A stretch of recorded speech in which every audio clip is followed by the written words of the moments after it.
Hello, everybody. This is a brand new podcast, if you weren't already aware. We are quite nervous to be getting started, but it is massively exciting, and this is something that we have been very much looking forward to do. Welcome to the very first episode of.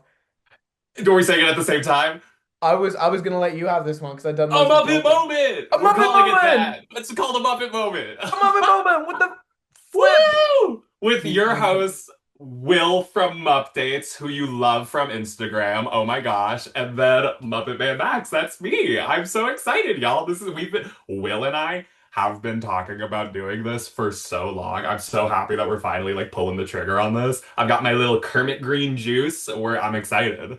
You're sipping on Kermit, I'm sipping on that sipping on swamp Kermit. water, sipping on that swampy juice. Love Yeah, to see it, yeah, love to yeah. see it, love to smell it, love to taste it. I love seeing all that green in front of me. That's how you know it's fresh when it's Oh my green. gosh, yeah, dude, I'm so excited to get this I'm so excited to get this started because yeah, this has been something in the works for a long time. Will and I are both deeply passionate about the Muppets. If you don't follow us on Instagram already, we spend all of our time like talking about the Muppets, posting about the Muppets, traveling to go do Muppet stuff. So it just kind of felt natural for something like this to happen eventually. Yeah, because it's like you obviously like as indicated maybe by either of our usernames, we're slightly interested in the Muppets, but it A is little funny bit. that you say traveling to see the Muppets because that's literally like twice that we've done that now. It's like, oh Yeah. yeah, sure we travel to see the Muppets. No, yeah, not only was that how we became friends, but also that's how we had like the best week ever last week.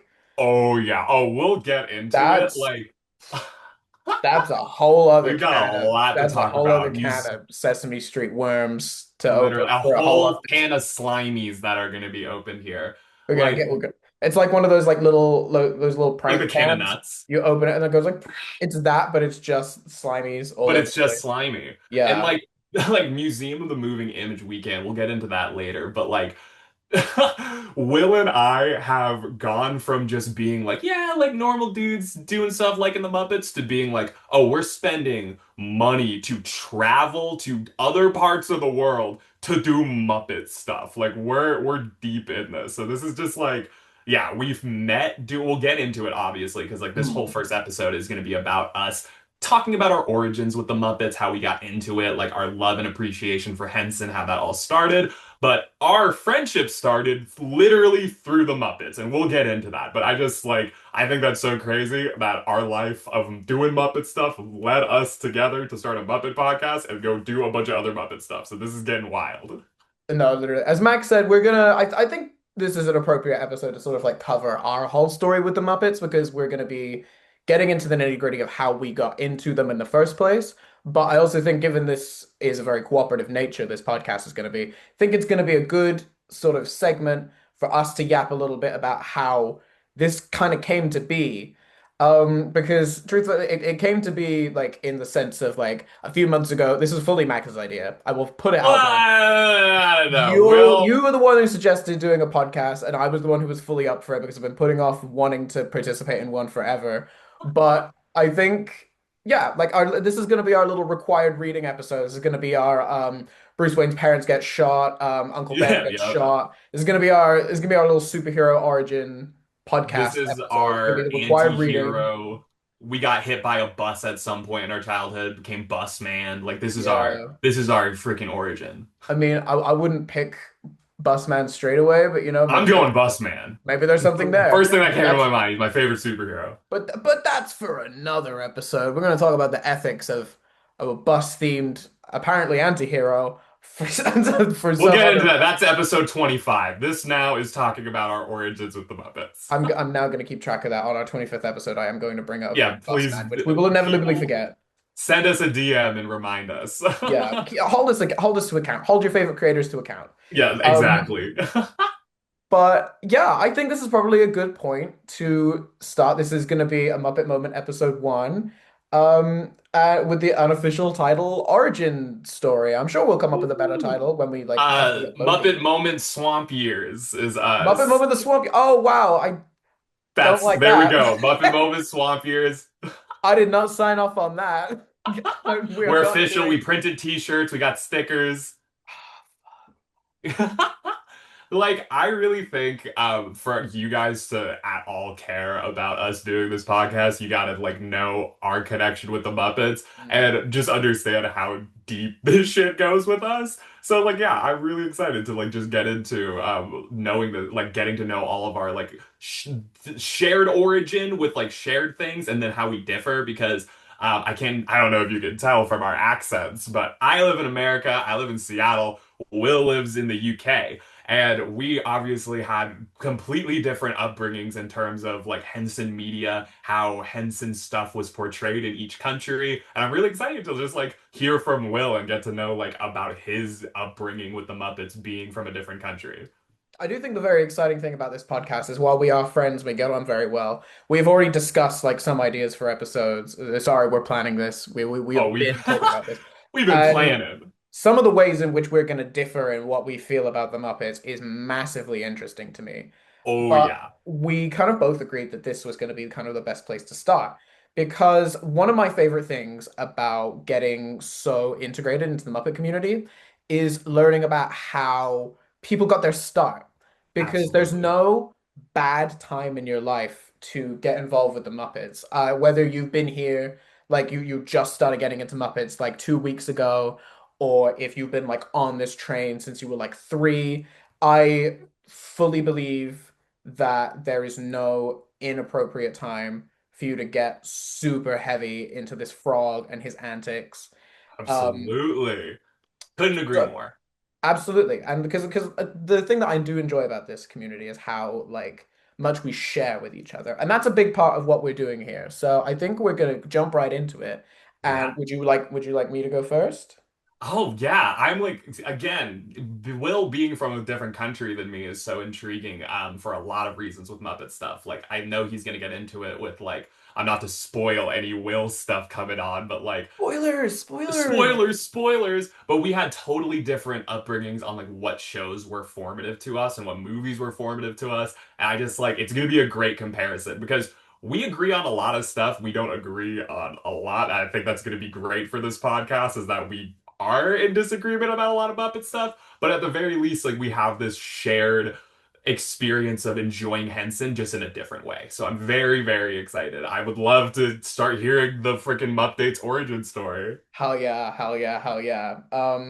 So right, okay, let me get the little flashback going. So when I was very, very young, probably about since I was able to comprehend that there was a world around me and that stuff happened that was immediately outside of my peripheral, I started engaging really heavily with media. One of the things that me and Max have in common is that we were both heavy into Thomas the Tank Engine. Oh yeah. And most of the way that I interacted with Thomas and other media was through VHS tapes, which I don't know if you were around in the early 2000s. They used to Yeah. be all the rage. They're sort of making a comeback now that everybody has suddenly remembered that physical media is a great thing to preserve. Yeah, okay, Gramps. All right. I don't even was Okay, well, VHS, DV something. I don't know what's that. back in my day, we watched everything on We tapes. had a little box, and the box would go into the bigger box. The TVs used to be freaking huge. But yeah, so not to channel Gramps again, but that was kind of how I consumed media was through my big old box VCR TV that had the little tape player built in, and I would slide my tapes in and out of there. I had box sets of Thomas. I had like movies. One of the big things that I had was entire shelves collections of Disney movies. It was kind of like the classic ones, so like your Cinderellas and your Snow Whites and stuff. But I was growing up around the time just after the Disney Renaissance. So Yes. I had a lot of movies from that era as well. Like Mulan was like that went triple platinum in my household. I'll tell Oh you that for yeah, free. good movie. But one of the ones that I watched quite frequently was The Jungle Book. Mm. And if you watch VHSs a lot, or if you were in the UK and you watch VHSs a lot, you'll know that they tagged promos on wherever they could. Usually before the movie, like movie theater style, you'd have three or four like ads for other Disney stuff, and then one really scary ad telling you desperately not to pirate stuff, or you'd be like put in like a box and shut the lid and then the box gets like sent to hell and stuff. You I can think wouldn't of some very download a Jungle Book, scary would you? like anti-pirating ads. that like burned themselves into my brain because of me having such high quality VHSs that told me not to do such things. But I Yeah. had the Jungle Oh, Book. sorry, not to cut you off. Just in America, we had that with like the FBI warnings, where it's like every freaking VHS tape would start with like big blue thing that says like you will go to prison, you'll have to pay $500,000. Do not re-record this movie. That's wild. The FBI getting involved. Oh yeah, it has like an FBI seal and everything on like all American home media and stuff. That's wild. Yeah. That's crazy. We didn't have that. Instead, what we had was Disney being like, "Don't do that. Could you just like not like just Oh, come it'd be chill if on, you did just, it. just buy the tapes. It's like Nah, it'd be chill $5." if you just didn't do that, bro. Like, come on. So they had a little few little ads before, but sometimes what Disney would do is they would tag ads after the movie as well. A little post-credit thing for you. And because I was the kind of kid that was just like completely fixated on whatever I was watching, the Jungle Book had a thing where the end credit sequence was like fully like animated. And so I'd sit and watch the whole thing.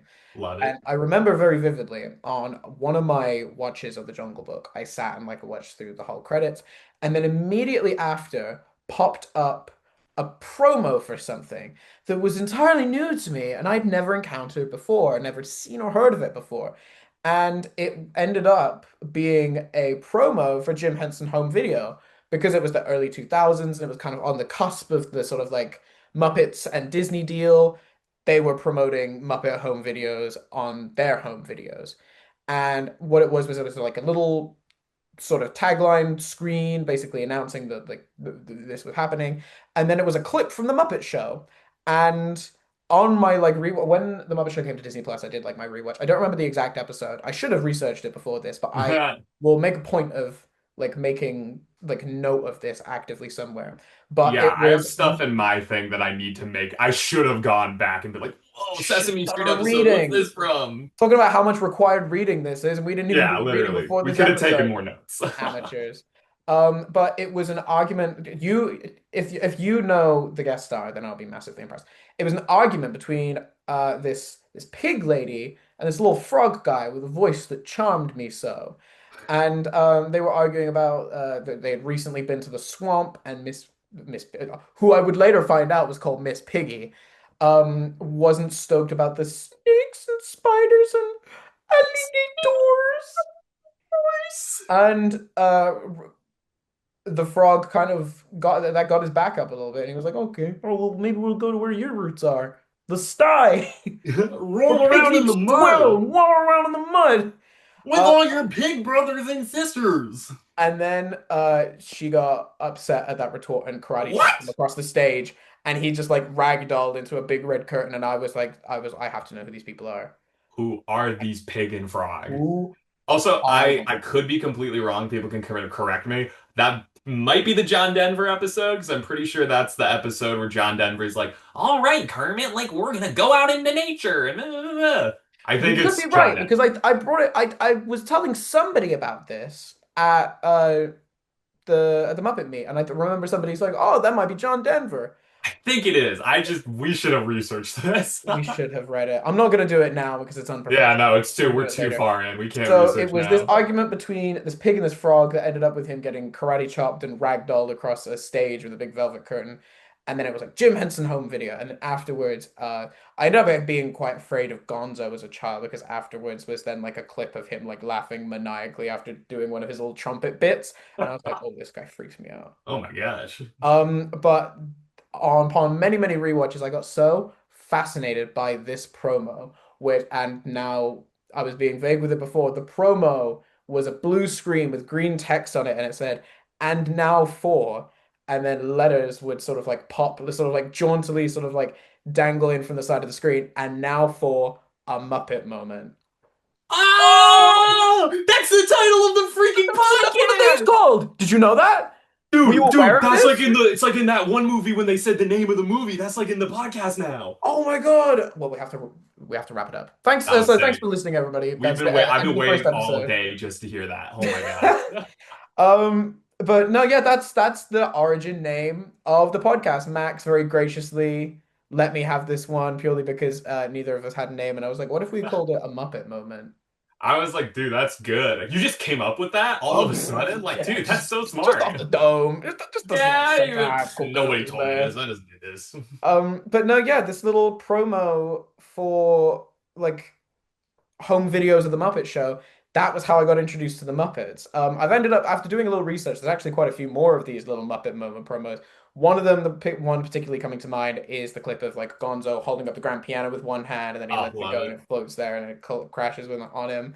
Classic. And I was so curious about this pig and this frog, and I asked my mother like, who are these wonderful people? Um, my mum was quite a big fan of the Muppets and actually had two Muppet VHSs in her personal collection Oh my and God. bestowed them upon me. It was like, it seems like the right time for you, little 4-year-old. I I will love that bestow family heirloom. the heirlooms, and I'm so sad that at some point we lost all of our VHS tapes from when I was a kid. No. So I don't have my copy of these two Muppet films. And she No. bestowed her two Muppet tapes upon me, and upon them were 1979's The Muppet Movie Yeah, and yeah. 1984's The Muppets Take Manhattan. That was, as Yeah. for a really long time, as far as I was concerned, that was all there was of Muppet media. And I would spend like weeks as a little undiagnosed autistic child. I would have my little ritual whenever I had free time. I would go up into my room, park myself in front of a little box TV. I would put the Muppet movie in, watch it to completion, Yes. enjoy it, soak it all in, sort of let it seep into my brain, take the tape out upon its completion, put Manhattan in, watch it start to finish, absorb it, enjoy it, have a little cry, learn what love is, Mm. take the tape Mm. out. Muppet movie's going right back in. We're Yeah. starting we're starting it again. And to be honest with you, it was a simpler life, and I kind of wish that I never left that behind. I could really go for a week of Muppet movie Manhattan, Muppet movie Manhattan, Muppet movie Manhattan. I could really go for Yeah. that, I think. I'm in such a place in my life now where I work so much and I'm like just doing things or like doing adult stuff. And I'm like, could I just have a week where I lock myself in my apartment and I just rewatch the original Muppet movie in Manhattan over and over and over and over and over and over and over again? It That'd be was incredible. I'm going to reference a post that actually the OP is one of our mutuals and they're constantly not credited for it. So I'm going to credit the Lovers, the Dreamers, and M for being the original one to post it. It's that one image that keeps getting reshared around and it's I quit. I got to focus on Muppets. Yep. Yeah. Uh, Oh, I love that. that's yeah, that's kind of Summarizes how I my am. life every I time I got get too off much going work. on that I can't dedicate enough as much time as I would like to watching that frog kind of just like Hop around, do his be thing, green. be green, be other stuff, be kind of insufferable, be Yeah. hopeful, Be be a little wonderful, temperamental. be complicated, be Kermit. Be Kermit. Um, but yeah, that was my sort of Muppet Genesis. And I was fully engrossed in it as a little kid. I loved, loved the Muppets. And then of course, when I got old enough to comprehend Christmas and that it was a thing that happened. I mean, we know what happened from We there. know what we're gonna say Soon right as I, here. soon as I was old enough to like understand what Christmas was, enough to get really psyched about it, Muppet Christmas Carol. Woo! Oh Muppet my gosh. Christmas We're Carol. gonna dedicate like a long, long episode to Muppet Christmas Carol come Christmas time You because you that wait till is the, you like, wait till December because that's gonna be an episode and a half, probably an episode and a half. yeah, truthfully, block out your day to listen to us talk all Muppet Christmas Carol, but we're getting ahead of ourselves. We're slipping ahead. But yeah, so my childhood, I absolutely fell in love with the Muppets. And it was then I started to discover more about the Muppets. I discovered that there was more than one Kermit, but until like an embarrassingly late point in my life, I didn't know that Kermit was portrayed by two different people for like the longest time. I was like, I oh, get that. it kind of sounds a little different. Maybe you got it had like his voice dropped or something. I've heard that's a thing that happens. I'm 7. Yeah, Um, I like as a kid, I literally didn't, I couldn't. decipher that there was two different Kermits, and then like I Mm. got a little older and I was like, wait, people are upset that there are like different Kermit sounds? I thought Yeah. that was the same dude. It was like when I was Obviously not. I was being dumb. yeah, it was when I was 10 and I watched Muppet Christmas Letters to Santa. I was like, now this is distinctly different. Who is this little green man? I like him, but there's something different. But so like obviously because of Muppet Christmas Carol, Jim, Kermit, and Steve Whitmire Kermit were like huge parts of my childhood. Absolutely. But sort of in my teenage years, I kind of lost touch with the Muppets, I guess you could say. Drifted Um, away a little bit. Drifted away a little bit. Part of that thing where it was like my family was like one of those like, oh, you have to grow up and stuff. They made me get rid of all my Lego. That was a tough time. Ah! I had Oh my so much God. Lego and they made me get rid of it all. Um, That's lame as fuck. That's so and lame. so like I kind of had the Muppets detached from me, and I kind of had a really rough go of it in my teenage years. But that's for a Uh, whole other episode. We're yeah, waiting for the I was gonna Mupdates say Trauma Dump there's episode. some shit that happened. We're not gonna Yeah, get into it we're right gonna get now. into it later. No, but it was really when sort of when just after we got out of pandemic, really, I started to sort of kind of like reconnect with them again when I was sort of 22-ish, 23-ish. I started to sort of like rekindle my love for the Muppets and just sort of as definitely a thing of like I'm definitely shielding myself in nostalgia right now, Mm, but and then it became a as thing we of like, all. oh, this is like different from some other stuff that I'm like nostalgic for. This holds up. This isn't just good because I remember it being good. Yeah, This not is like rose-colored glasses. no, it's you can't look at like especially classic Muppets through rose-colored glasses because it's just genuinely Just fantastic. fan. I want to say that I think it's so cool to me that your like introduction to the Muppets was like the original movie and Manhattan because I Mm, feel like so many people like yes, a lot of people that was their introduction, but at least for our generation because like I'm 23 about to turn 24, most people I know with the Muppets 2011 was like their big introduction to the Muppets, stuff like that or like just maybe their yeah, 2011 things like that, some of the early 2000s and like 90s Muppet projects. Like I know a lot of people who know Treasure Island as their origin and like mm. Muppets from Space as their origin. I think it's so cool that the original is your origin. That's freaking awesome. As I kind of said at the beginning, I don't think there's really a bad time to be getting into the Muppets. Absolutely. But I'm really grateful that like Jim was my first Kermit, and that was the kind of that was the basis I had to build up from. Because Ah, truly, I think that I've really obnoxiously put the Muppet movie in my letterbox top four. I truly think it's oh, one of same. It's my you've seen number me with two it. in my Like, top who am I four. talking to? But no, I genuinely think that the Muppet movie 1979 it's genuinely such like a not just a feat of puppetry and filmmaking, but it's such just like a beautiful film. Like you don't even Ugh. have to have like watched all of the Muppet Show and have been You don't like need to know followed any of this have shit to before follow going Jim's into it. career from the 60s. You can just put it on and appreciate it for what it is, and it's beautiful. Like I I mean, had it's no context for like who Fozzie was, what Piggy and Kermit's deal was, who these yeah. two like gay guys hanging out in a like a Who western are these town old were. gay guys who are mean, but I like them? I just oh, I was talking about Oh, Bunsen and I was talking about Bunsen and Beaker out in the old western town. But it's funny like some of the first Muppets that I like laid eyes upon outside of Kermit and Piggy and Gonzo would have been Statler and Waldorf because they showed Yeah, up at the because they're the start of start the of the movie. and Dog Lion if we're counting everybody here. I don't think I We really count processed everyone. Dog Lion, but even if Our they were current there. favorite Muppet. We big dog lion supporters Yeah, here. we really should have done this during Dog Lion Muppet This Event. is the dog lion This is the podcast. Dog Lion episode. And But now for yeah, a Dog no. Lion moment. Like the Muppet movie is like like obviously it deserves all the credit for being a feat of filmmaking, puppetry, all of those things.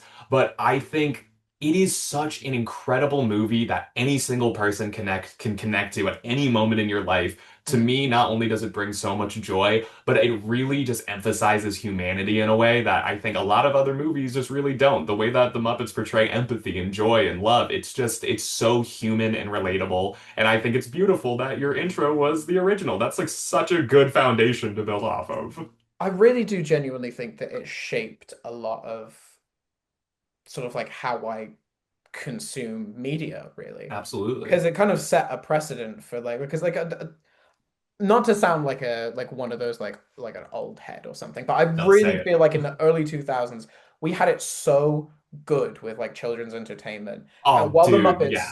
The Muppets aren't traditionally children's entertainment, Yeah, like but family entertainment. family like accessible entertainment. Exactly. Because Accessible for everyone. clearly they had adult appeal still in the 2000s because Oh, who put me 100%. onto the Muppets but my mother?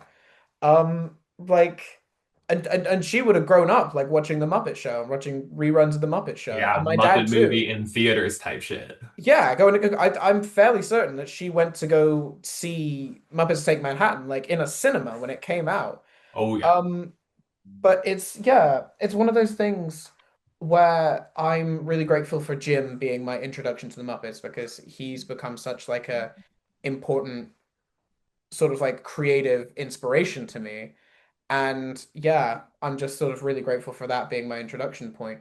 And then I'll kind of like, I kind of skipped over 2011 because that was at the point Ah, where I kind of like wasn't supposed to be interacting with it anymore. I like saw it from the outside and I was like, oh wow, that's cool. And I definitely retained that it was a thing that happened.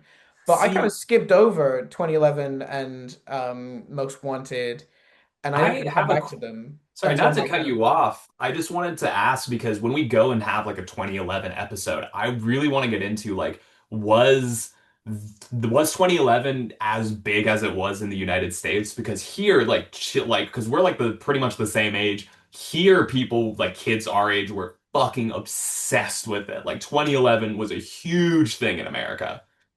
I definitely think it's worth talking about in its own episode, but I will say it was like Muppet fever over Okay, here. it's okay. I'm glad it was the same here. Yeah, something it definitely felt like something huge was happening. Oh yeah. But yeah, and it's been this kind of like resurgence into the Muppets in my 20s that's kind of and what I really like about doing this podcast and really like about interacting with Muppet people, especially like over the last week, and I kind of realized about it. I had a really long time out from the Muppets. There is a lot about the Muppets that I will throw my hands up and say, don't I don't know about that. Yeah. There were a few like when I was doing the Like greatest 70 moments. yeah, 70 greatest moments. Yeah, at the Um Museum of the Moving Image, Craig Shemin hosted this thing where Muppet fans could submit questions submit clips months in advance, and it kind of Craig Shemin, who is he was a longtime writer for the Muppets, and he is now like the head of the Jim Henson Trust and Legacy. He picked these moments, curated them, and we all gathered in the theater at the Museum of the Moving Image and watched the 70 quote unquote greatest Muppet moments, just like explaining it for the podcast. yeah, getting all the context in there. But yeah, there's a lot about the Muppets that I don't know, and that's why I'm so re excited to sort of like learn new stuff about this thing that I absolutely love. Yeah, But I yeah, like that was my kind of intro point to the Muppets. That was my Muppet moment. Yay! Thank you for sharing your Muppet moment. I have like two things to ask real quick. Mhm. Um, One, I like two things. Okay, a thing to say and a thing to ask. The thing to say is that I love to think that I am so obsessed with the Muppets and I've seen so much Muppet content. One of the joys of this podcast and getting to do this with Will is that since we've had such different Muppet experiences, we can not only expose each other to stuff that like we didn't grow up with, and learn together all of these new things or like things that we would now appreciate because we have such a deep love for Muppets. And that actually leads into my question. You didn't talk about the Hoobs. I need to hear about the dang Hoobs. Where are the Hoob mentions? Max. I wanted to save that for an episode. I You got to at least bring because I'm talking about my Okay, well, if we're gonna comparison say thing. that, then yes, technically, I was talking about the Muppets specifically as an entity. Oh, yeah, not just Because all. that was my technically my introduction to not only the Muppets but like Jim Henson stuff. Because Can you then tell people what the coincidentally, Hoobs a little are? bit further down the line when I was still a child, there were shows that I was so heavily into that I did not realize until I was much older were Henson projects. And though main two being The Bear in the Big Blue House needs no introduction, and a little show called The Hoobs. But The Hoobs is such an interesting like entity I kind of want to talk about it in its own episode. This Yeah, is we can go into it in a whole other episode. Can you give me like a one sentence on like what the Hoobs is? okay, so it is like aliens farming information from the planet musically. Gorgeous. Gorgeous. That's my that's my the aliens coming to Earth, extracting information, singing. It's great. You guys need to tune in for our Hoobs episode because Oh if you're man. intrigued at that tagline, we're not going to go any further into that now. You're just going to have to watch. Oh, when it's Hoobamania, I'll tell you that for When free. it's It's gonna Hoop be time, you'll be ready. you will know when it happens. But yeah, so it was Bear and it was the Hoobs and it was Kermit. They were very like key features in my life, very young. And I will say, tragically, I wasn't like hit by the Sesame meteor as a very young kid. But We're going to get into what was that. what was big over here was the little Elmo spin-off, Elmo's World. I Yeah. distinctly remember Elmo's World, and I remember watching a fair bit of that. And I Hey, remember what's up, Mr. Noodle? I remember distinctly watching a few episodes of Sesame because I really liked Bert and Ernie's dynamic. Love it. But I think it was like post like Whitmire taking on Ah. Ernie. I think it was sort of like that's kind of like 2000s era where it was like Jacobson and Whitmire, Bert and Ernie. Oh my gosh, yeah. And they were fantastic together. I Oh think the yeah. current Bert and Ernie are so great as well, but like, We've man, not had a Jacobson and bad Bert and Ernie. Whitmire. We've been pretty spoiled in terms of Bert and Ernie. We've not had a bad Oh Bert and yeah, Ernie. they were so good. But yeah, that's thank you for sharing your freaking Muppet Moment origin. Hell yeah, I love a Muppet moment. I think like not to be like my turn, my turn, my turn, but like No, I would love to get into my Muppet Moment origin swamp years. no, please. I want you to have your Muppet Moment Origin Swamp Years episode one of One Phantom of Menace. Muppet Moment Of fandom. Muppet Menace, Muppet Phantom. Yeah, you get it, you get it. Yeah, I see you, I hear you. Yeah. Oh my gosh. Okay. So for me, I again am very so happy that Will just got into his whole origin and all that. We definitely differ in terms of upbringing, just growing up in different countries, but what we can relate on just absolutely adoring Henson from a young age. As Will mentioned, I also huge fan of Thomas the Tank Engine. That's what really got me into like home media and physical media. Those Mhm. were obviously massive in the UK. Those became huge in the States.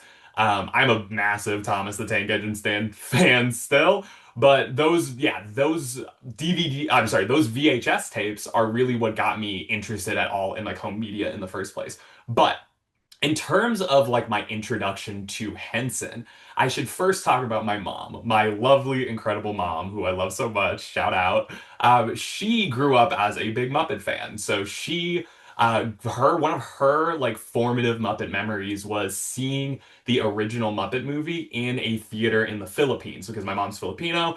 She was in Manila for a like church fundraiser, and they were playing the Muppet movie. And she like became obsessed and tranced with these Muppets. She tells me the story about having like a score one for the Gonzo t-shirt growing up and just being like Gosh. absolutely, absolutely obsessed. My Lolo Ramon, also Filipino, he lives in Wimbledon in the UK and he's lived there for like a really long time. So my mom would travel to Wimbledon? Wimbledon. Okay, yeah, you fuck whatever. Yeah, Wimbledon. Yeah, I know what the tennis is. Yeah, I, you fucking I yeah. yeah. But yeah, she would go to Wimbledon a lot growing up, and my Lola Ramon, being like, having lived in the UK for so long, would take her to those like newspaper stands that had those like Muppet, not only Muppet magazines, but all of those UK exclusive Muppet comic books, UK exclusive Muppet toys and shirts. So my mom really got to grow up with that huge era of the Muppets in Europe before it like really became a thing in the United States. And so my mom grew up as like a huge Muppet fan. And so when she eventually had me, it was kind of like I was indoctrinated into Henson from birth because yeah, my mom's massively into the Muppet Show, into Kermit, into Gonzo. Oh, sorry, one second. Got a burp. Woo! We're back on Wow. track. Wow. You have to pay Yeah, extra it's for that, by the way. That's gonna like extra. disrespectful of me. Wow. But yeah, my mother. she grew up loving the Muppet Show and then ended up watching all of the Muppet Show as it came out on television. And when she eventually had me, I again was indoctrinated into the world of Henson. But my very first memory with the Muppets is not the Muppet Show, it is not the Muppet movie, but it is Sesame Street. Sesame Yeah, Street, waiting for oh that my one. gosh. Was waiting for that one. Sesame Street, I will just say this right off the bat. I am such a passionate diehard about Sesame Street. We'll get into so many depths of that like later into the podcast. But to me, I've said this if you follow me on Instagram, I've said this a million times. Sesame Street is humanitarian aid. Sesame Street is social service. Sesame Street is about teaching real human empathy. It is about providing educational accessibility to children all over the world, whether they're being affected in conflicts, war zones, all of these like horrible oppression that affect people. Sesame Street is on the ground, not only providing educational accessibility, but joy and aid through various means. Sesame Workshop does an incredible job. So I am a deep, passionate diehard about Sesame Street, the work Sesame Workshop has done, the origins of Sesame Street. And that all started as a little child being obsessed. And so I grew up, obviously, Will and I both grew up in like the era of Elmo. Like I was born in 2002, and at that point, Elmo had kind of already taken over the Sesame sphere. Um, Tickle Me Elmo dolls were on shelves at every store in America. Elmo's World was like massive on television. But I was not an Elmo kid growing up. I like was very distinctly not raised as an Elmo kid. One, because my parents like didn't really like Elmo. They kind of thought he was annoying. And two, the Damn, second he's reason only 3.5. only three and a half.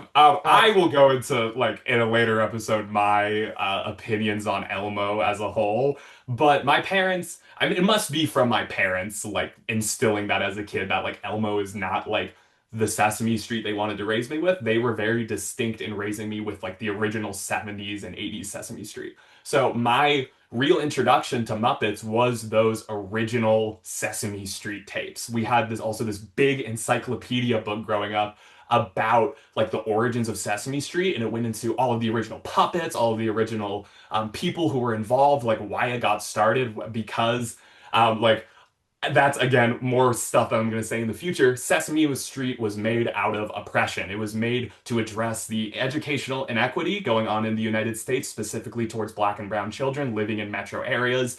They were failing to be educated not because of anything they were doing, but because of the failures and structural racism of the United States government. And that was an extremely foundational book for me growing up because like learning all of that from such a young age really did give me a foundation for like empathy and world perspective for the rest of my life. Sesame Street is I would credit it with the thing that taught me like real empathy and real world respect and human differences. Um, but like I just became absolutely obsessed with Sesame Street as a kid. Follow That Bird was my all-time favorite movie growing up. I rewatched that over and over and over again. We actually rewatched that in New York in a house recently. Like yes. we got a bunch of people in a house, Muppet House. We'll get into Muppet that later. House, shout out. Muppet Shout out House! Muppet House. I was Woo! there briefly. Yes, you were. I was But in there. we watched Follow That Bird, and I was crying, and it was so emotional. It's just like I think Sesame Street is absolutely incredible. Those characters, everything growing up, like Grover and Cookie. I loved Roosevelt Franklin growing up, Rosita, Zoe. Like I just became absolutely obsessed. One of my also favorite pieces of Muppet media growing up, even though I'm not like the biggest Elmo guy, was this Sesame Street special called Elmo's Magic Cookbook. And our buddy Shelby, shout Shelby, out I was Weird gonna say Puppet that's Girl. Shelby's that was Shelby's big acquisition from the swap meet in New York. Yes. Shelby and I, shout out to her, Weird Puppet Girl on Instagram, We're go Puppet follow her. Girl. Shout out to Puppet That Girl. we talked about at Momi Weekend how important that special was to us growing up. That special specifically um, had Elmo and Telly going around the world and learning like different cultural food practices, learning how there are shared experiences between food, between different cultures and nationalities, but using food as a way to convey empathy and a way to convey like our shared humanity. And I just remember distinctly remembering that growing up and just how important that was. The Pocket Queen, all of these things that came together to, I think, really form me as a person growing up. I can very much credit to Sesame Street and like those specials that specifically taught about different cultures and nationalities and shit. So yeah, Sesame Street growing up, huge. I was a huge Carol Spinney fan before I knew about Jim Henson, before I knew about any of the other puppeteers. Like I became obsessed with Carol Spinney because of that encyclopedia book. They had such a huge section dedicated to Big Bird and Carol Spinney. And talking about Carol Spinney leads me into my next point about Sesame Street. Big Bird is my favorite Muppet of all time, and it's like he was my favorite growing up. Uh, I am 6'5" now. I have always been a super tall person. As a You, kid, you, I you was really obnoxiously tall. you feel very connected to Big Bird in that way. It's like I am I'm, silly and I am also very tall. yeah, I am stumbling around and I am way too big for most situations, but that's just how it is. And I've always related to that with Big Bird. Um, I and kind of it's feel a just similar way to I feel like when we're talking about this idea of sort of like imprinting on the Muppets from a very young age, I feel like in on some level most people's like favorite Muppet is the one that made the biggest impression on them very early on. absolutely you And with that's Kermit, me with Big Bird. Kermit, and like I feel very connected to Kermit because I'm like very stressed out, especially in working situations, and I'm a little bit too round around the midriff. So so You're like not, you're beautiful. that doesn't, hey, those things are not mutually exclusive.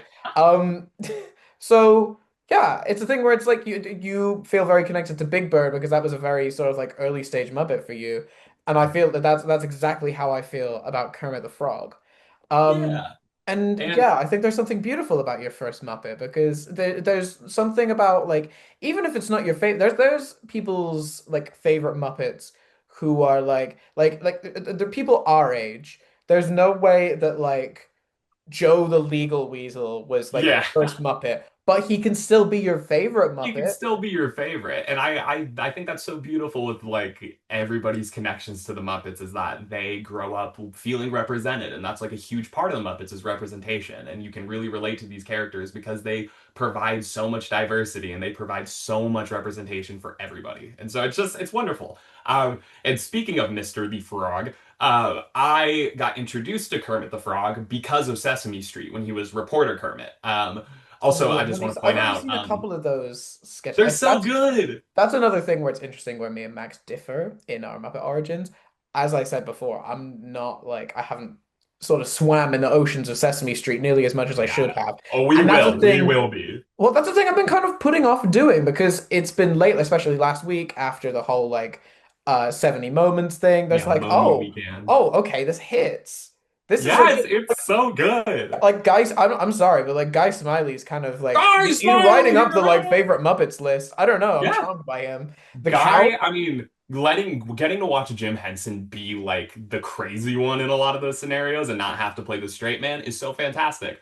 And yeah, there's something so beautiful about Jim Henson being the weird one in the sketch. yeah, getting to be the one immediately Yeah. going crazy. Oh, yeah, I love him so bad. I But love it.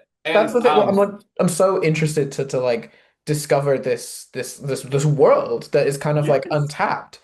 It Um, means so much to me that you want to get into Sesame Street and explore Sesame Street on this podcast because truly, to me, I think it is one of the most important pieces of media to come out in the last 7 years. I think it is the most important piece of American media to come out in a long, long time. I think Sesame Street's incredible. And a point I want to make about Sesame Street, just in talking about like diversity and upbringing and stuff, yeah, like in terms of representation on television, Sesame Street has always been on the forefront in representing everyone, not just through the Muppets, but the human characters on the show. Maria, Bob, Oscar, all I said Oscar. I was referring to Oscar, the man who played Gordon. I was gonna say, But like, hey, hey, I don't care about representation or I nothing. just love trash. I love trash. Represent some But trash. yeah, like my mom being Filipino, they really made a distinct effort in making sure that my brother and I grew up watching Asian representation on television. And so as a kid, Alan Marorka, who is Alan on Sesame Street, took over Mr. Hooper's store when Hooper unfortunately passed. Alan, it was such a formative person in my upbringing. Just seeing legitimate Asian representation on television was super important to myself and tons of kids growing up.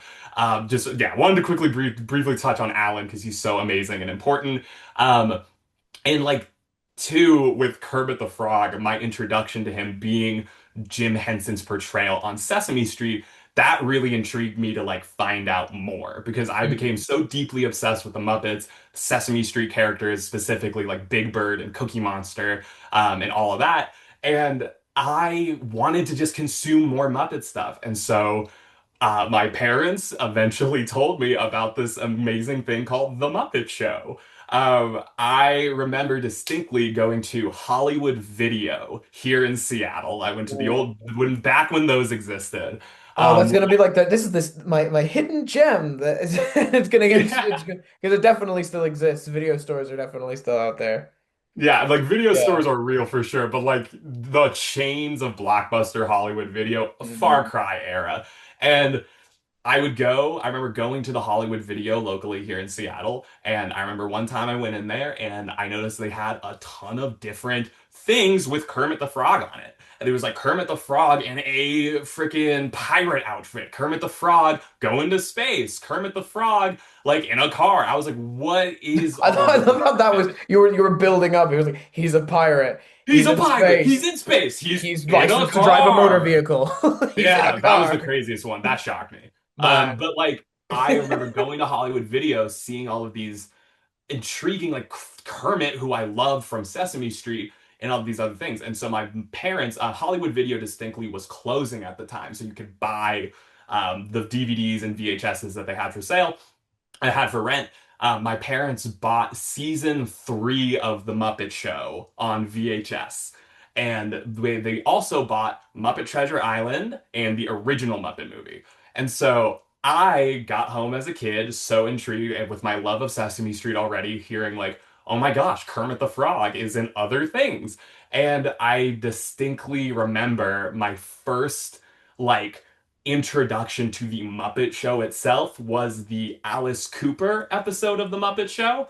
I Oh, was that's a starter obsessed episode as a right kid. there. Like as a first grader, I was absolutely, absolutely obsessed with that one. That and the Loretta Lynn episode when they're at the train station. Oh Like my gosh. because that the Loretta Lynn one follows just like right after Alice Cooper. So I would put in the DVD that had those 2 episodes and I just rewatched that over and over and over again because like oh my God, those are like by far the 2 most formative Muppet Show episodes for me. And by watching those episodes, I was able to ask my mom like, who is this guy with the nose? Who's this bear? And she informed me about Fozzie and Gonzo. And after I had consumed these Muppet Show episodes, I watched the original Muppet movie, and I remember being just blown away, just absolutely blown away as a child. And I did a similar thing to Will, as now that I own the movie, I watched that over and over and over and Over, over again. over It just and over became and over and over. like my favorite thing to watch, just such beautifully made me cry, made me just feel so much wonderful emotion. um and then I got to watch Treasure Island, and Treasure Island was also such a formative movie for me. It's like one of those I didn't like. Becoming an adult, the Muppet original movie, I can distinctly have my memories of watching that.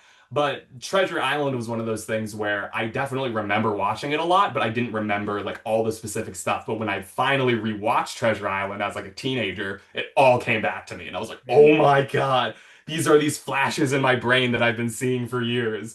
See, Um, that's the kind of thing for me where it was like at one point in my life, fully believed that I had made up It's a Very Muppet Christmas Movie. oh, Because how the same, hell was that supposed to be a dude. thing that actually came? The That was like scene a with fever dream that like a little kid hopped up on like Christmas bro, sugar, came up with in a haze because like I was aware of Kermit the Frog, but like Whoopi Goldberg's God, and yeah, he Joe got into Rogan in the Wonderful movie for Life. some reason. And like it's because it was all things that were like there was the Doc Hopper mention. I was like, oh, that's just my Yes, subconscious memories of the Muppet movie. And it was like, there's no way that could have been an actual movie. And then when I was and then 23, I rediscovered it and then dude. rediscovered like so much more about it. Like Matthew Lillard's like a gay French theater director. Like, who knew I had it so good? I literally Who had the exact same experience with that movie because like distinctly remember the scene of Scooter in the cage as like a go-go dancer, no and then Muscular Beaker. no And as a child, this is like my no dumb-ass child brain. When I was like in first grade, I had seen a Very Muppet Christmas movie, and I saw those scenes, and I was like, what is this? I don't like this at all. It scared me. And until like fourth, fifth grade, I thought that was Muppet Christmas Carol, and I refused to watch Muppet Christmas Carol because I was like, I don't want to watch Go-Go God. Dancer Beaker or Go-Go Oh Dance, my Go-Go Dancer Scooter God. Muscular Beaker. That's But you're just eventually in the waiting for fifth him to grade, show I up again. watched it, and it was incredible. Make it happen. When's this when's this twink gonna get so buff and so scary? Oh my God, why is this gay little gopher dancing so hard? Oh my gosh, that's Like, really funny though because I remember again, I say being very young, getting into Muppet Christmas Carol, in the same way that I was afraid of Gonzo at the end of that original promo. I was a little bit afraid of Statler and Waldorf for a hot minute because they you're were too all mean. ghostly and spooky in like a trailer that I saw on another VHS tape. I think it was the Santa Claus 2 because I Hell yeah. remember being so hyped Our that Santa favorite Claus actor, Tim 2. Allen. Yes. Yes, like not shouting out Tim Allen, not in the slightest. But I like it took me years as a kid to watch the original Santa Claus, but the Santa Claus 2 went triple platinum in my house. Of course, Despite of it course. being like objectively much, much worse and a really bad and horrible movie, Oh it's my still like a God. Christmas tradition for me. I love that weird plastic fascist Santa. There's something Incredible. so 2000s about it. But it was like a promo for that was Muppet Christmas Carol. And I was like, Ooh. I did not want to touch that movie because I saw like Rizzo Scary fall in a Statler and barrel and I thought Waldorf. he died. Um, and I was like, fuck, they just killed a Muppet rat in the promo. Um, Ah! and like Statler and Waldorf being all scary, spooky, and ghostly, I was like, Yeah. this is not for me. And then when I actually Oh watched it, yeah. I was like, this is peak. I was denying myself festive. Same. I was denying myself and it was incredible. And just Um, like jumping back into like my origin with this yeah, Sesame let's Street. jump back into your origin story. Like, So you get your Peter Parker moment on. this is how I became Bus Man. And Oh no, not so Buzzman. And yeah, so like Muppet Movie, Muppet Treasure Island, those became so important to me. I also ended up watching Muppets Take Manhattan, but I didn't really like it as a kid because I couldn't understand that they were playing college students and like playing characters in that movie. To me, I was like, wait, I just watched two movies where they start the Muppets and then they become pirates. Why the fuck are they going to college? I thought they were way older than that, and I just didn't get it. And so I watched Muppets Take Manhattan like a lot as a kid, but I didn't really like understand it at all. I was That, just so just like the songs are really good, and I like the Gil and Jill and Lil scene, and like I was that's not. that's really funny because I distinctly remember being like a little bit like surprised, a little bit jarred perhaps by the difference in sort of like plot and arc Yeah. from the Muppet movie where like they just made it to Hollywood. They're And now gonna have they're such an in illustrious Hollywood college? career. And now They're at they're Danhurst College? struggling to like get a show put on Broadway. And Dude, I applied to me as a little Danhurst. It was kid, but crazy. like I can't trying believe to Animal got in and I didn't get into fucking Danhurst. that's that's a Danhurst tragic isn't time. real. Danhurst isn't real. That's what a tragic time. Funny bit. But a little kid me kind of put the dots together in a really funny way because in my mind, um, like the Muppets like made it to Hollywood and they had their contract and everything. Um, logic told me that at some point between the Muppets and the Muppets Take Manhattan, they failed and Ah! had to go to school and retrain. Um, That makes sense. That and then makes they more sense than what my continued brain said. to not catch a break in New York. And I was like, damn, where'd your Hollywood money go? Dang, I thought you guys just made it to Hollywood. Fuck. Like, growing up, yeah, Muppets Take Manhattan, I didn't really understand that movie, but I still watched it a lot. But still, Follow That Bird and the original Muppet movie and Treasure Island were the ones that I like consumed over and over. And then I got really into like Muppets from Space as well. That introduced me to like awesome music like the Commodores and stuff like that. And then because of Muppets from Space, my parents started playing like Parliament Funkadelic and Commodores and all of Oh, these like funk groups all the time because I just wanted to listen to the Muppets from Space soundtrack. So they're like the soundtrack's literally just like famous American like black funk music. So like let's just fucking play that. that's Um, really cool. I genuinely do think there is something to be said for the Muppets being an introduction to like culture. Oh, Um, I have a great point about that with Sesame Street.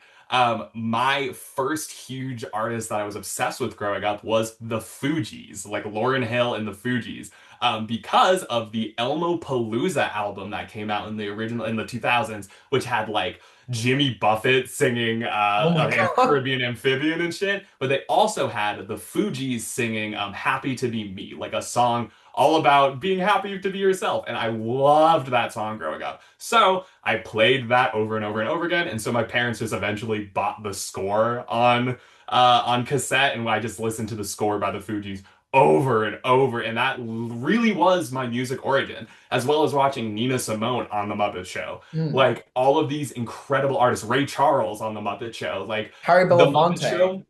Oh my God, Harry Belafonte on The Muppet Show, and like all of these things, like Sesame Street was not only just tuned into culture, and The Muppet Show wasn't just tuned into culture, it was representative of the artists and the struggles that so many communities that were facing trying to get their art out and trying to get these messages out. And Sesame Street and Muppet Show gave a platform to these incredible revolutionary artists who like changed music, changed culture, and I think it's just like really representative of how the Muppet Show, how Jim Henson cared about representing everybody.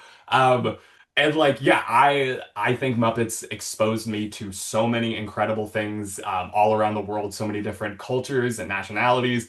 And then just like, oh, I'm just like speeding my brain, like trying to think of like where to go with the It's going to origin go to a here. million a minute. Yeah, oh my Um, gosh. So just jumping back to like where I got involved with the Muppets, I started really consuming all of those things. I became obsessed with it. Oh my God, burp coming one more time. Holy shit. we're gonna do a I count. got on a roll. Oh my God. Ah, but as I became like a teenager, as I got into like my yeah, exactly into my teenage years, I fell out of the Muppets not because I didn't love them and enjoy them. There was just so much shit Mm. going on in Things my tend to happen when you're a teenager that mean you don't get to prioritize yeah. hands-on count nearly as much as you would like to. Absolutely. And so I literally like less focus on the Muppets from being so obsessed as a child, but still really, really deeply appreciating the Muppets. Oh my God, I so jumped far ahead. I forgot to even mention 2011. Oh my God. Oh my God. Okay. You So, had such a history with them. You're yes, going on, you're firing on all I cylinders. have there's so many Muppet moments in my life. I don't even have a place to talk about them.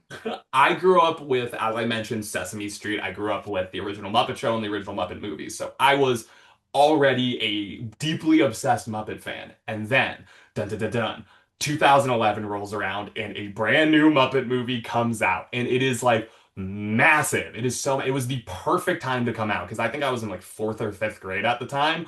And it went from everyone in my school not giving a shit about the Muppets to everyone caring and knowing the Muppets and loving Kermit and Piggy and Fozzie. It was just such a cool era. And I, being a Muppet obsessed child, went balls to the walls with 2011. Like, I watched that movie over and over again in theaters. We got it on DVD. I watched it so many times. That really became like, I loved the original Muppet movies, but that one became like, so on repeat and something that I still hold as one of my favorite movies of all time. It just having a whole movie for a new generation about the Muppets coming back and the crux of the movie just being like, we still love you guys, we still care about you guys. Obviously, they didn't capitalize on that whatsoever, Disney, but it really felt like exciting to be a Muppet fan. And I remember going to Disney World around that same time as a kid, right after 2011 came out, like the winter that after that came out.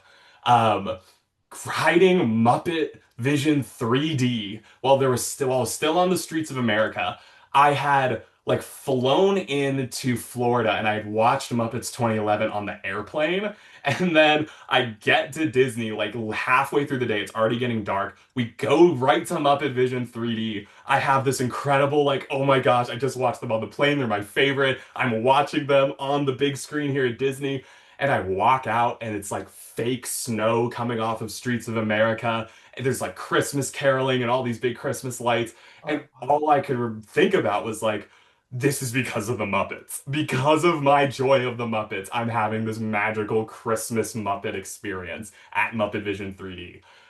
And so, like, yeah, Muppet Vision 3D also super formative to me.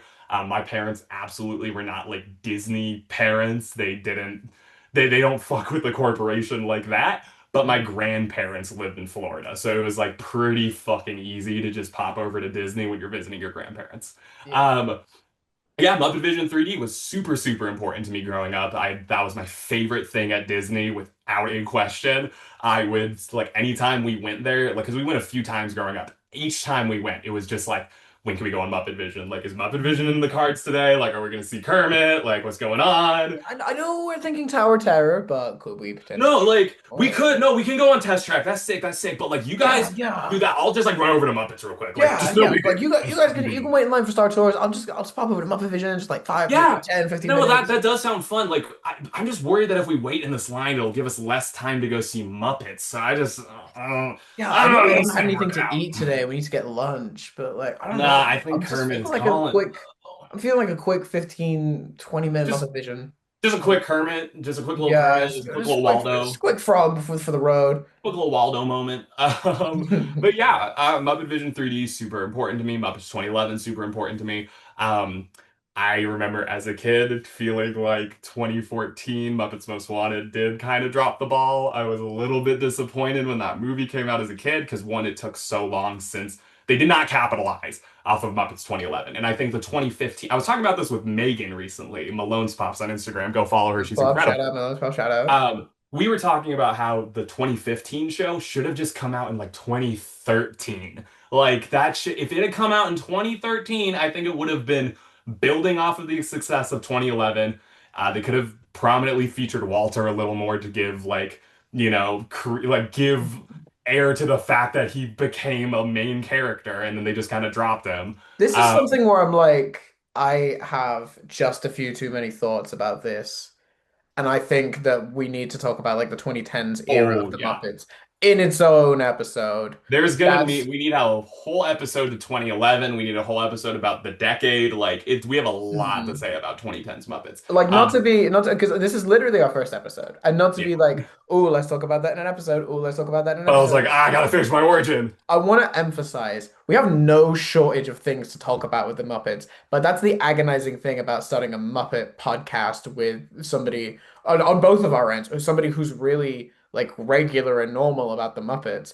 You can't ever stop having episode ideas for We a have podcast an about the Muppets. we It's dead like ass have like a 2, 3 years worth of episode ideas already, and it's it's like, oh Kermit wow, pushing his boulder up the hill. yeah, we are Sisyphus pushing the We're boulder up the hill. it's a bit of a Sisyphian task to try and, run a Could Muppet I podcast. choose to be happy? Do I I'm have almost free at the will to top. choose Oh my man, there's happiness? another five episode ideas just in that one. Oh my Oh, gee, gosh. good grief. Um, I totally agree with Will that we have so much to talk about, so I won't go so hard into 2011 anymore. But moving on from 2011 into my teenage years, Muppets Most Wanted happened. I didn't really have as big of an impact, and like culturally, everything, it just did not have as big of an impact. Teenage years just had a lot of other shit going on, and then as Will said, pandemic time and going into my 20s. So when I was like 18, 19, I moved from Seattle. So I spent all my time on the West Coast. I spent like 10 years in the Bay Area, 10 years in Seattle, and I've moved between both places. And then I moved to Sacramento in NorCal for like 3 years. And in that time, it was just such on a whim. I was not planning to live in Sac. This was like moving into my first apartment on my own after dropping out of college and like just working and being like, all right, I'll just like service industry, let's do this. I ended up like finding so much comfort during this like moving process and moving into a whole new city, rediscovering my passion for the Muppets and really, really diving back in. And it went from like me getting established in Sacramento, working, starting this new job, and getting back into the Muppets, and then comparing it to my time when I left Sac, being one established with like my career and being established as like an adult, being able to live on my own and shit. But that also was so congruent with the Muppets influencing how I'm going about my life and the Muppets being such a driving force.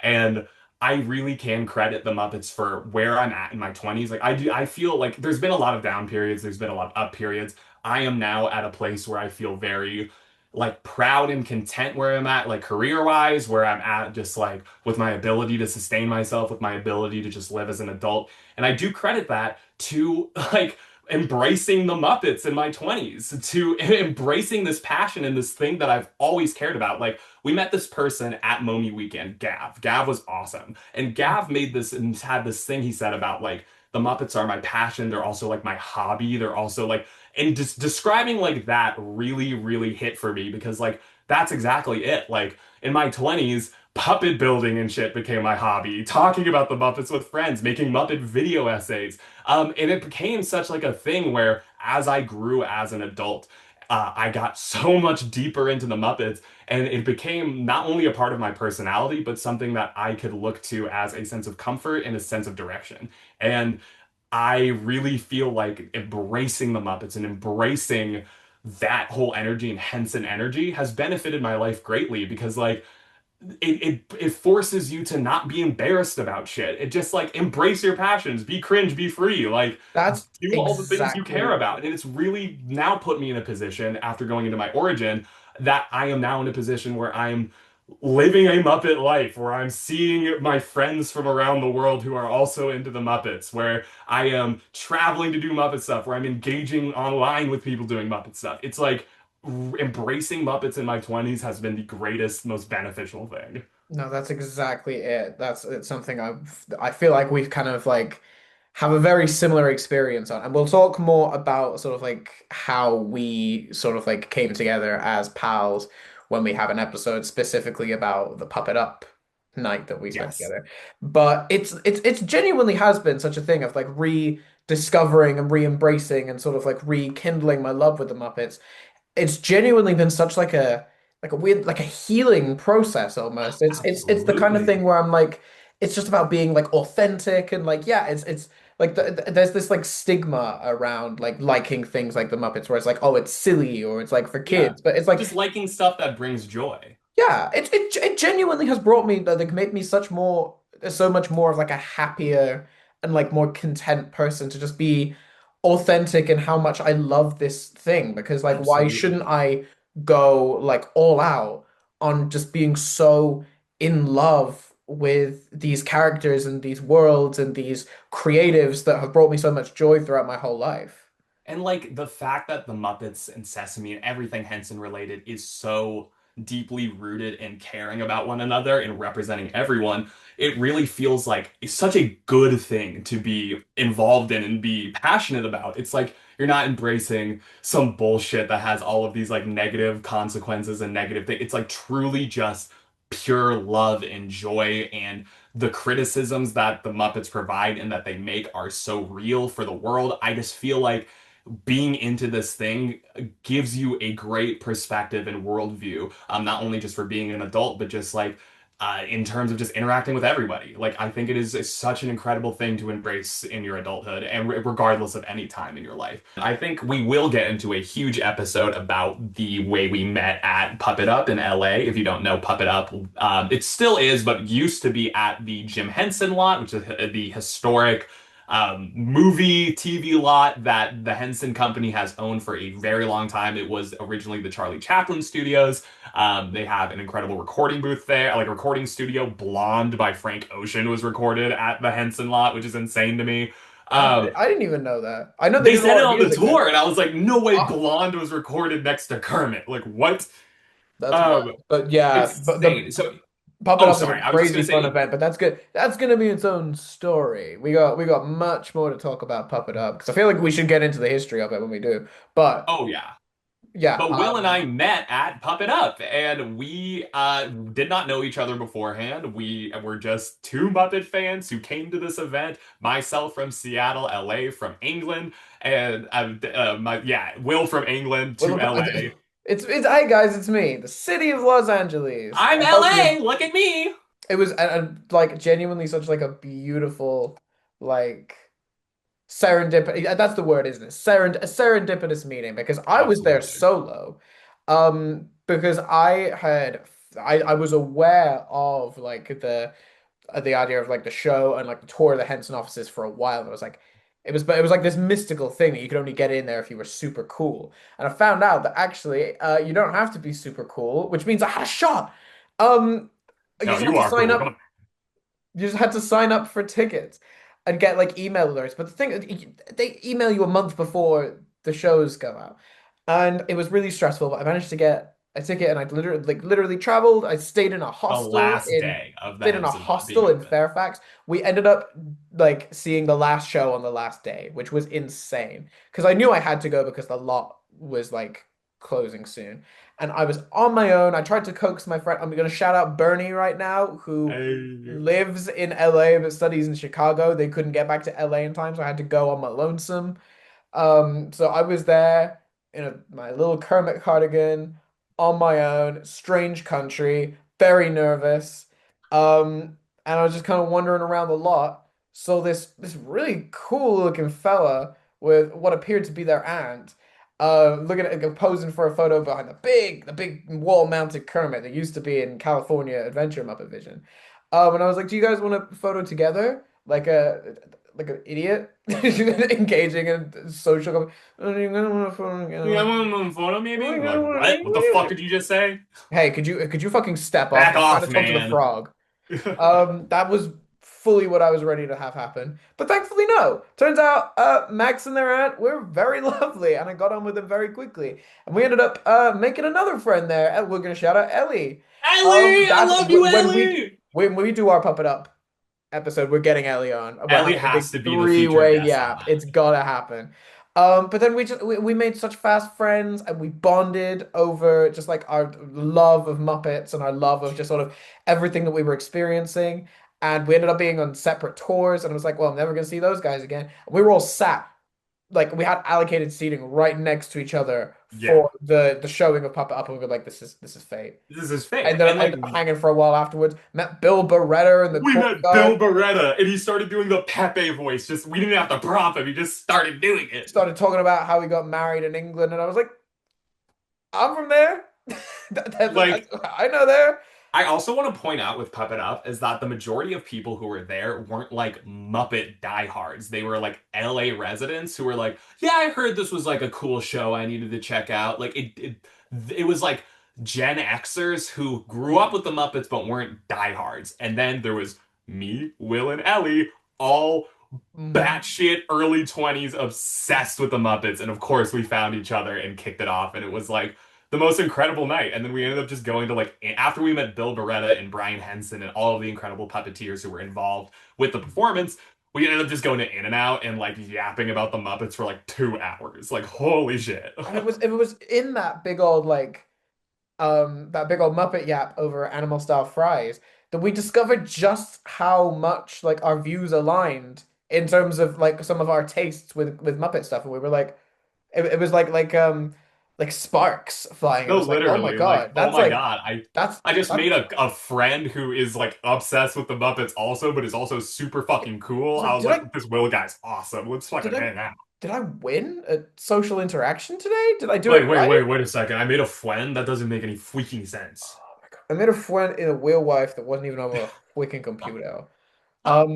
Which is it's very fun because 90% of my friends I have made over the computer on like online. So it was like, damn, I put myself out on the social line and it completely fucking paid off because now It worked. Look at that. not only did I end up getting fully off the deep end in terms of making a Muppet account and Muppet posting, not only did then Max get to doing it, but now we're super involved. We'd like Yeah. And we're doing a podcast. We're going to New York and shit. We're like so fully engrossed in the Muppets, and it's purely just out of like taking that plunge and like going off the deep end, which like I cannot absolutely recommend enough. Just even if it's not the Muppets that you're just so like in love with, dive into your weird thing. Like, do it. get weirder. Get Get weirder. weirder Get now. weird. Get weird right now because Now. your life will be filled with so much more just like joy the Incredible second that you people, start getting weirder about the things incredible that you love. experiences. It Like, genuinely will change your life. And I'm not just saying I that. And the fact that like we met in LA at the Jim Henson lot for the last show of Puppet Up, met Bill Beretta, Brian Henson, all of these people, then that sparked us to become closer friends and both deep dive into like posting about Muppets on Instagram. And Mm. now we'll have a whole episode about it soon. But going to New York City for the Jim Uh, Henson birthday weekend hosted by the Museum of the Moving Image, Museum of the Moving Image, Heather Henson and Joe Hennis from Tough Pigs. That was insanity. And the fact that I'm now at a place in my life where I'm literally just like, yeah, I'm taking off work. I'm going to New York for Henson weekend is like mhm. I'm so happy. And like, regardless if it's Muppets, regardless if it's whatever thing you like, embrace it. Like, you'll meet incredible people and just have the most wonderful experiences. And like going to New York, going to LA, doing all of these Muppet things have been life-changing. And I thank you, Will, for being a part of those. Like getting to see you at two different Muppet events in person was like nuts. It was insane. I'm just like no, genuinely like becoming more immersed with like Muppet people has just been such like a wonderful experience because I'm just learning in real time just how wonderful people can be. And it's stuff like this that has like this podcast existing has been like from a few different influences, obviously because Max like came to me with the idea and it's like I've wanted to talk long form about the Muppets for a really long time, but I never really Same. had the sort of platform to do it, question I'm mark. same, dude. But it's a thing where it's like over the course of this weekend as well, we were kind of emboldened by people like Heather Henson who wanted to Yeah. like check in on our I hope you're listening, Heather. I hope you're having a lovely time. Yeah, Um, Heather, we love you so dearly. Thank you for giving us love such you an so bad. incredible Thank you for experience if you screaming are Fleetwood Mac with listening. us at karaoke. That was great. But then like Johannes Tough Pigs as well, but that was an insane experience. Joe, I know for a fact, me personally, Tough Pigs was so like inspirational in me starting same. to get Same. Muppet posting because like they've been doing it since before it was Dude, cool. it was Muppet Zine back in the day. It was a physical piece of media before the internet, and now it's still going on. Like, I have such deep respect for Joe from Tough Pigs, all the people who are involved now, like Tori, like so many cool people involved with Tough Pigs, with Muppet fans. It's just, it feels like we're in such an incredible era of if you want to embrace the Muppets, do it because there's so many people who are going to be excited to hang out with you, and so many people excited to just like do Muppet things. Exactly, exactly. And that's the position that we're in now, where we have a podcast and we're going to talk extensively about the Muppets. And we've got so many more topics that we are so Woo! excited to talk to you Get about. ready for weekly episodes, people. This is gonna be like Oh you're man, strapped I in. really hope that we got the stones and the time to do it weekly because that would be a dream come true. We can Um, at least like if we can't find the time to record every single week, we can at least to do some set aside intros. time to stack some episodes. We'll just change outfits. We'll Exactly. do Yeah. this. Um, but speaking of different topics, I think we're going to segue to our final part of our first episode. Yes. Max, I believe, has taken to Instagram and farmed some questions. I don't know if it's many questions because we're still in our infancy, but Let's I've been told see. to be prepared for some Muppet questions that are to be asked of us that we will We have answer briefly to the best of our ability. Yeah, we're gonna make this like a thing to end out every episode. We just want it to be a way to involve the Muppet community because everyone in it is just so awesome. Hmm. Like, yeah, we'd love to just answer your questions. If you have any questions, Muppet related, funny, serious, whatever, just like send us a question. And we put this up like very, like just all of a sudden in our story. I did not expect anybody to respond to We this, but we sprung this got on four y'all like that. responses, 4 questions? four questions. We're in the big time, baby. Look at that, We're four going to whole Hollywood. smackaroos. Right, what's okay, So. let's rapid fire these. What's our first Yeah, question? and Will and I are gonna surprise each other. Like I'll ask to put questions on my story and surprise him. He'll surprise me. We'll switch back and forth. It'll be great. It'll be good. That's gonna pose no problems for anybody ever. Okay. From Sky, who Sky is incredible. Sky is a puppeteer at Sesame Place. We love Sky. Fantastic. They gave me a ride in New York City that was just like, if they hadn't given me that ride, I was too tired to take the train. Shout out Sky. Shout out to Sky. Came to Margaritaville. Had a great Yes, he time. did. We went to Love. Margaritaville with Sky. Oh man. But Sky asks, "What's an underrated Muppet duo that has never been fleshed out but should be?" I was just having a conversation about this the other day. Yes, we were at Momi Weekend It having a was conversation about that. Like we were in the, I think we were in the like the Uber heading back to the Muppet House talking about this. I know. I've got two, but I've got one that I feel more strongly about. Say it. Um, Scooter and Walter. That Absolutely, That's a yes, dynamic that I feel like they could have done so much more with if they'd 100%. allowed them to interact in any real way. The 2015 show would have been so good if freaking Walter and Scooter got to interact. If Walter was like an intern on the show. Yes! Like, I'll be honest with you, give not even I don't even hate this guy as much as other people do, but if you give Walter all of Chip's screen time, you've got yourself Emmys. You got Emmys Absolutely. on the Let him way. whistle, dude. I just feel like Scooter being the one who's kind of like the sort of youngster on the show, and then now there's this new kind of like youngster. Yeah. Scooter's now in a position where like, because I personally I feel like Scooter is at his peak when he's like a bratty little nepo baby, Yes, and so for him to be absolutely. able to like kind of not like abuse this power, but just kind of like feel a little emboldened by having a little bit of Yeah. direction over like the new guy. I feel like that could have been so like not only That would have interesting been character wise, that would so have been good. so funny. I That would have would have been loved that. so funny. Ah, you're making me wish that happened. Like, oh my gosh, that would have been so good. And Scooter is like, we'll have Michaela, MC Mups We're on this gonna do a Richard Hunt podcast. episode and we're gonna get Michaela on. We'll have a whole Scooter Trust. episode. And Trust. Scooter is, to me, one of the most incredible, most important Muppets. And the way that they flanderized him has been so frustrating. And if we Mm. had Walter to kind of play off of Scooter in that show, we might have gotten some like less flanderized Scooter, in my opinion. Ground him a little bit. Right. What's Um, your duo? yeah, oh, that's a really good question. My underrated duo, maybe just because like I think a lot of people have seen the iconic sketches with these two, but by the sheer virtue of Sesame Street not having Kermit on anymore and the fact that they're so owned by different corporations, Cookie Monster and Kermit is one of the greatest Muppet Mm. duos of all time. Another incredible Frank Oz and Jim Henson moment. But we got an incredible era of that in like the 70s and 80s and never again. And it's like I want that to be such a prominently featured duo on Sesame Street. Like please allow Kermit back on Sesame Street, please. That is such a good answer. Fuck. I Like kind of want to change mine. I want to change mine. 'Cause I no, feel the yours was same way, really but good. about Grover. I love Grover Yes. and Kermit because it's just Oh, like dude. rage baiter versus the one getting rage baited. Dude, Grover sketches are like legitimately some of the funniest written sketches, just period, And even it's when just outside of the Muppets. Frank Like, Oz being a little bastard and dude, having such a good Grover with time doing it. Fat Blue, like, Oh my God. Okay, what's our um, next question? What's our yeah. next Our next question? question, I think we already answered this, but we can Hmm. say it again real quick. What Muppet do you relate the most to from Poppy Tender? I Lovely. said Thank you, Big Bird Poppy. earlier. I'm gigantic. Big Bird's gigantic. I posted a photo on my Instagram. I am Big Bird size. He's like 8'2". I'm 6'5", but if I hold my arm up, I'm literally Big Bird. So Um, Big I'm Bird is my answer. I'm Kermit. I'm very tired. I've been told a few times that I look a little bit sort of Jim reminiscent. Uh, Well, Heather said that. Like, yeah, but she's not allowed to say that.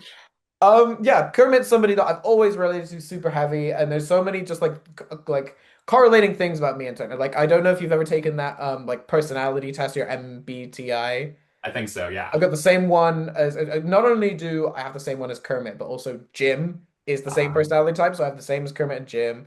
Um, we're both Virgos. yeah.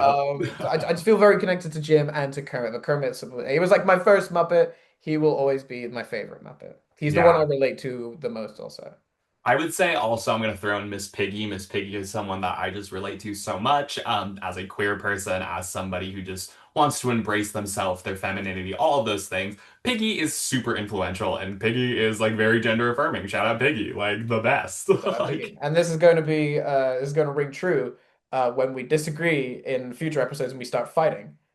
That's going to be when the Kermiggy comes oh, out. y'all are not prepared for our Kermiggy episode. I'm not even gonna say anything else. You are We're not gonna prepared for April our two Fools. and We a got to half do some hour big Kermiggy like episode. we got to do like for April Fools. We got to do like Muppets 2015. Like we're breaking up. We're Right. doing we're Oh, doing. Uncle Kermit, no! Oh no! Don't remind me of that episode because I just watched that in New York and cried my eyes out in front of somebody who had never watched it before and who also Uh, cried their eyes out. I get that. Okay, The next question comes in from our great friend Ashling, Petrified Muppet. Aisling Who mentioned Ashling! I love Ashling Aisling. so much. If this Another question Big isn't, Bird aficionado. oh yeah, I was gonna say if we can't tie this back to Big Bird, then we've done something It's wrong. Ashling. Ashling is just, if not more, obsessed with Big Bird than I am, and we freaking love Ashling. And she asked, "What made you guys start a Muppetgram account?" I'm just gonna quickly say that Will starting one really made me do it. And I don't mean to steal Will's answer here, but our good buddy Megan, Malone's Pops on Instagram, who I love so dearly, she meeting her in person and getting to hang out with her so much, her just being like, dive in, go for it. Like you have nothing to lose. Really got me like, fuck yeah, I'll do that. Like, It's kind of a thing where it was like it was after I went to Muppet Vision in January and started posting about it, and like a few Muppet people started interacting with me from that point. It sort of became a thing where it was like, there's this whole other world going on. And I had already been posting online for quite a long time. I was a cosplayer. I'm still am technically a cosplayer. Shout out Mr. Dr. Cosplay, if you're into that, if you're nasty. But yeah, it just seemed like this whole enticing other world that was kind of beautiful and like alien to me. And it was like it was the result of like a few different creators that I was like seeing, and not only people who were like interacting with me, but people who I was seeing like do their thing. And I was like, I want to do that so bad. And there's been like a few people who have like messaged me since making Mupdates saying that they've been emboldened to start like Muppet posting more, let's which go. is insane. It's people like you, and it's like other folks. It's insane to think, but there's something so beautiful about just kind of like keeping that ball rolling of getting Absolutely. people so immersed in what it is that they love that you kind of like find yourself in Sharing the the community. love. Because Like, finding myself in this community has genuinely been one of the best like things that's ever yeah, happened to me. this community has been the most biggest thing for my 20s. It's been the most biggest thing just in terms of embracing my passions. Making a Muppet Gram account was one of the best decisions I've ever made. I'm so happy about it. Genuinely, but I do genuinely think that like that ball wouldn't have started rolling if not for all of the Muppet stuff that I did leading up to it. It was meeting Steve Whitmire in June of Yup. last year. It was going to Puppet Up, and then it was going to Muppet Vision. It was just that snowball rolling, and it's like you're Yes. gonna update sooner or later, boy. And it's Same. I was making Muppet video essays on TikTok that like were doing okay, but I wasn't really that passionate about it just because like I don't know, TikTok engagement is like really weird. And I similarly to Will, I went to this thing in Seattle called the Puget Sound Puppetry Festival where I got to see Karen Falk give the Jim Henson Unlimited talk. I got to meet Karen Prell, Red Fraggle, who is just I adore her. She was so kind with her time, spent so much time hanging out with me. But that experience prompted me to go like, oh shit, I can just go to Muppet events. So I went to Puppet Up in LA, and that's when I met Will. And then after that, I went to the last day of Muppet Vision with Megan. And like I then have now gone to New York to do two events. It's like all of these things snowballed into not only me making a Muppet account, but just embracing all of these cool ass people. And that's been the best part of it for me is just meeting a lot of awesome friends. And like just Yeah. that's so the Muppets. That's like literally like It's, the it's about it's fucking about shit there. finding weirdos and banding together and making something beautiful. And I stand by Literally.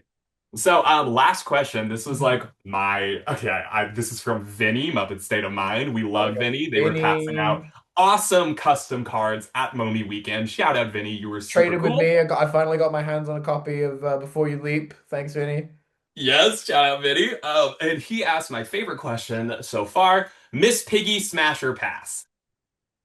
That's the most ridiculous question I've ever been asked in my It's not entire life. ridiculous If because it's she's not so an hot and it's immediate Smash. smash, you've got something that's not like going right in your there's something It's going on in Smash. your brain If that you is say pass, you're a fundamental. fucking idiot. There's something going on in your brain that's fundamentally not correct if you're passing on Miss Piggy. That's just Like I'm gonna say she is not only the sexiest diva of all time, she embodies everything. She is body positive. She is loud and takes up space. She is so about her femininity in a way that doesn't ignore her masculinity. Like but she's also she, like classy and she's got like yes, good taste. absolutely. And she comes from a working class background, so she has some perspective, even if she doesn't fucking articulate it as much. I love Piggy. And if you wouldn't fuck Miss Piggy. What the hell is wrong with you? What the hell is wrong with you? I think we just very quickly established the kind of podcast that we're running now because it was like in doing this first episode, it was like we got to find our language, we got to find our voice. Like, Yeah, we what gotta are we gonna find like how say? we communicate Muppet stuff to people. Yeah, it's like, are we gonna be like, are we family oriented? Are we? No, we're just doing our fucking thing. Yes, Basically, fuck yes, Miss I Piggy would is what we gotta engage. say. Yes, I would engage in relations with Miss Piggy. But I would also like. I'm gonna quote like one of my favorite movies that came out this year, Friendship. Yes, Archie from Friendship. I would love to just be like a non-sexual partner with her. You know what I dude. mean? Just like a business or I something would love like to even that. be just like in business or Yeah, something. something like business. And like, I would give her whatever she wants. Get the fuck out! Don't talk about Muppet. Get the fuck She's out! so beautiful. Who are you? That's how I feel. I feel very the way that Connor O'Malley felt about Tim Robinson's wife. That's how strongly I feel about Miss Piggy. This is for the seven Absolutely. people that both are into the Muppets and Tim Robinson, by the way. Watch Friendship and you'll understand. You watch the Connor O'Malley garage scene and you'll understand how deeply passionate I am about Miss Piggy and how she is smashable. So You'll we've also put understand a that little bit fucking topic more. to rest. You'll also get a little bit more about how my brain works. Once you've consumed both the Muppets and anything Tim Robinson, you'll be like, oh, that's why he's like that. Oh, that makes sense. I think that's all of our questions then. Yeah, that's thank you all for asking. I know we threw it up all of a sudden on Instagram, but I appreciate you guys already engaging with this. Like, this is awesome. Very, very impulsive, but we appreciate the engagement. We hope to get a little bit more soon. Probably not going to be able to. I think four is a good amount of questions to like cover for this little end segment because like Absolutely. I And don't. like if we get questions from past episodes, we can save them and stuff. Yeah, 4 or 5, whatever. I appreciate you guys getting involved. we'll put them in a hat or something and pull them out. Whoa! Whoa, Kermit, Kermit questions! hot? Yes or Who was no? these? That's Yes, its it's own yes. episode. It's yes. Yeah, it's yes. I wow, okay. What a first episode. This was Yay! such Thank a you guys. thank you so much. If you're still listening, thank you so much for listening. If you're watching, we're not sure in what capacity we're going to be posting this yet, but thank you so much for watching. Yeah, Thank thank you you so for much watching. for allowing us to yap. This has been genuinely such a beautiful thing that we've embarked on wanting to do. And it's just like taking the dive off the deep end and going in for our first episode. It's been so exciting, and I'm so excited I'm Yeah, going on this adventure with you, Max, and with you, dude. our hopefully loyal listeners slash viewers. Thank you. Yeah, Will, thank you for doing this with me. I'm so excited for not only the future of this podcast because I just love hanging out with this guy. The fact that like this episode already did not like feel like a chore, didn't feel like oh, we got to record this thing to post. It's like I'm just having an awesome fun time talking with my good Muppet buddy. And like I appreciate if you're still watching, still listening, like really really appreciate that. And I really hope you engage with the next episodes and like I'm just excited to make this a thing that I care about deeply for the future, and I appreciate you all watching. And I hope that you guys will like. Our goal probably is post this on YouTube, Spotify, hopefully get it on like Apple Music and stuff. But at least for now, I appreciate you tuning in on this like very first episode where we haven't, even if we haven't figured out all that other shit yet. Thank you for tuning in. Yeah, it's not been professionally like conducted or anything. We've not got the script. No. I got four bullet points for how I wanted this this episode to go. And it's introduce me, Max, Yap, and that's it. So thank you so much for your patience in us working out in like this state of infancy what this is. But next episode, I believe we want to make it our big New York recap. So be Woo! sure to tune in for that one. And thank you Yes. so much for joining us for our very first Muppet moment. And we will see you next time. Bye, everyone. Thanks for tuning in. We'll see you later. Bye bye. Bye.